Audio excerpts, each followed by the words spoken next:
In today's video, I'm going to teach you how to fix the Steam missing downloaded files error in just 5 minutes. This process can solve a common issue that many Steam users face, especially when trying to play their favorite games. So let's dive right in. First, you'll want to open your Steam application. Make sure it's updated to the latest version to avoid any complications that outdated versions might cause. If you haven't already, simply double click the Steam icon on your desktop or find it through your list of installed applications. Once you have Steam open, look towards the upper right corner of the window and click on Login.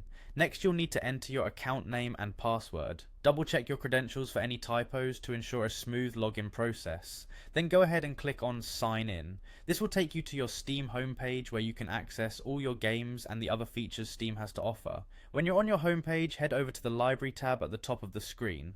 This is where all your downloaded and owned games are stored. Now you should see a list of all your games. Find the game that's giving you the trouble, the one with the missing downloaded files error. Right click on that particular game to open a context menu. From this menu, select Properties, which will allow you to access various options related to the game. Navigate to the Installed Files tab, which is crucial for resolving this issue. Here you will find an option to verify the integrity of game files. Clicking this will make Steam check for missing or corrupted files and replace them with the correct versions. This process might take a little while depending on the size of the game, so be patient. After Steam has verified and corrected your game files, the next step is to go to your File Explorer.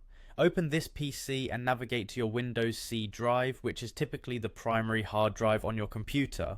Then locate and click on Program Files x86. This is the standard installation location for most programs, including Steam. Within the Program Files directory, find the Steam folder and then select the App Cache folder. Inside the App Cache folder, delete everything. This action essentially clears any problematic cached data that may be contributing to the error. Don't worry, this won't delete your games or settings. Finally, restart Steam. To do this, simply close the application and open it again the same way you did before. This ensures that all changes take effect and everything is refreshed. Hopefully your issue with the missing downloaded files error is now resolved, allowing you to enjoy your games trouble-free. Remember, if you encounter further issues, Steam's support page is an excellent resource for additional help. Thank you for tuning in and happy gaming.